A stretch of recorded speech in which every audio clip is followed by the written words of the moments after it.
Masimbonge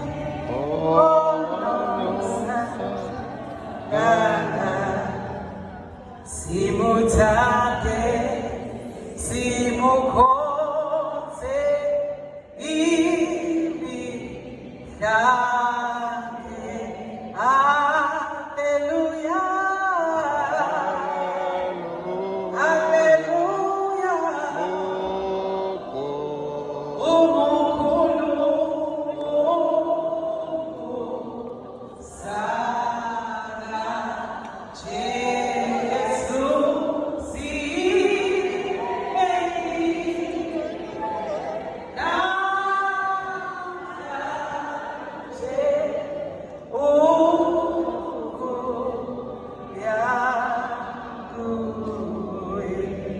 Hallelujah.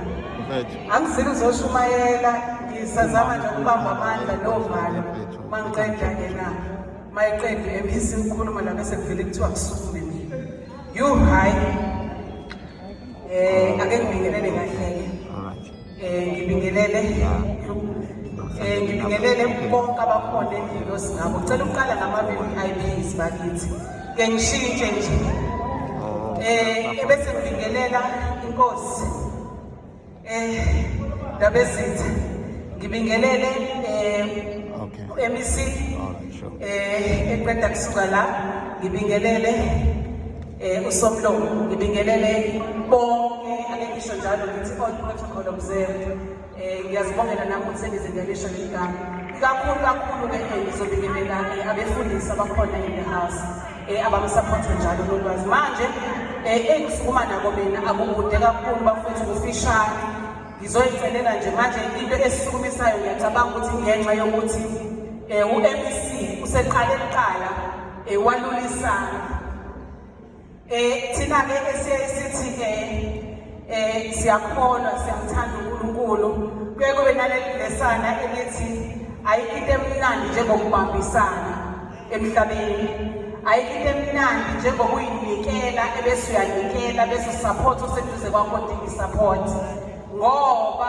into esilethelwe kulo mhlaba incane nje iyona ukuthi sizonakekela lo mhlaba senze singase sikwenze ngoba amandla sinawo siwaphiwe sonke so into ke ithi la ngizocela kubazalwane niyazi mase ngibiza ngabazalwane niyazi laba abantu bayabathanda ukubizwa ngabazalwane niyazi ke mase ngibiza ngabazalwane kusuke sekumayelana nani ayibonge inkosi ukhona uMamene endlini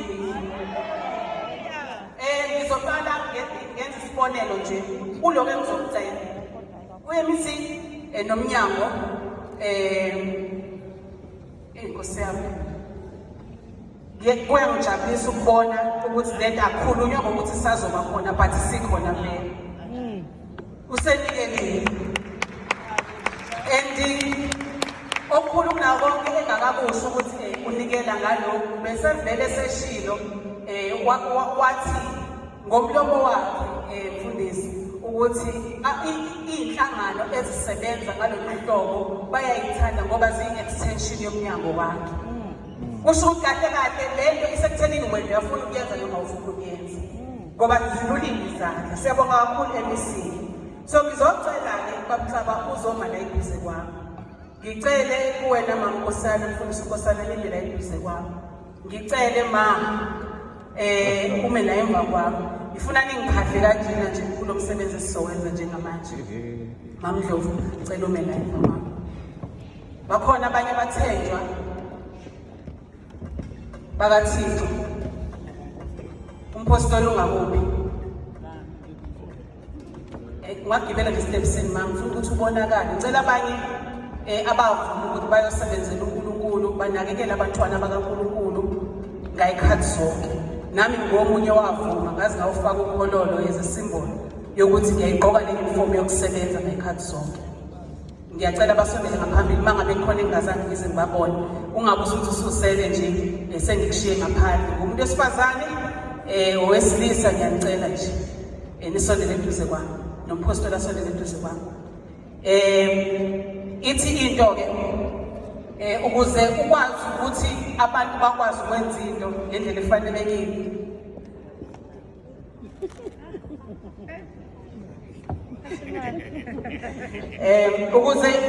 Ukuze into yenzeke, you lead by isibonelo njengoba uMC eseshilo. Ngizocela nje okuncane bazalwane kunina nonke.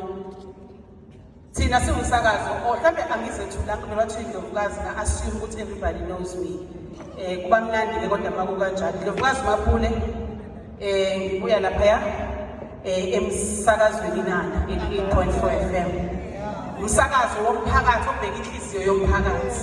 Ukuthi noma ngabe yini yenzeke emphakathini siyayinakekela sibheke senze sure ukuthi iyavela ezweni lonke. Yazi. Now unolwazi sinikelile kuyena, sanikela kuyena nje sisuka.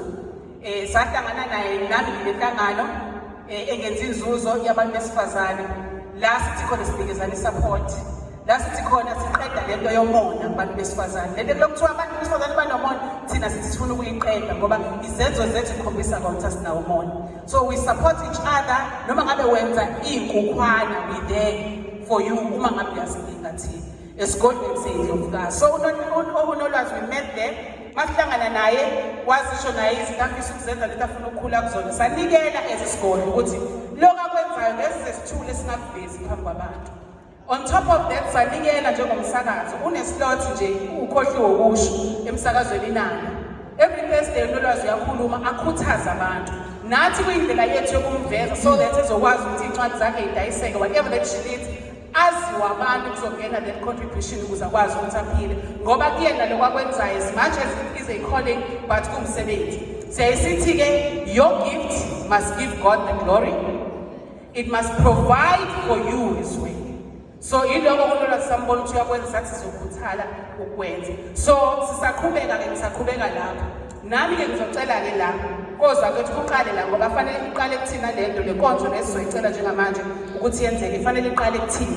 Ngiyazi ukuthi ena siyayisupport ngayo yonke indlela, siyamkhulekela unolwazi kodwa bengakuhle nje sithi simkhulekise sibe sitshala futhi nathi kutheni lo msebenzi awenzayo ube yimpumelelo eqhubeni ngendlela efanelekile. So ingakho ngiceleni nakuqala ukuthi siqale senze njani.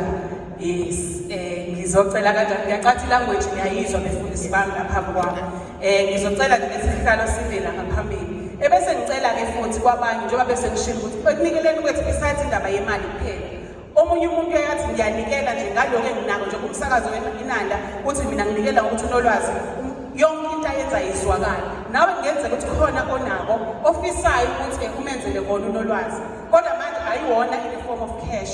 Bengizocela nje noma ungangibhalela phansi noma mhlawumbe ungasiphakamisa isandla sizwe ukuthi ikuphi ofisa wena ukuthi unikele ngawo kwelusuku namhlanje ukuze le nqola iqhubeke ikwazi ukulekelela abanye abantu. Unolwazi ngibonile gijima during iCovid.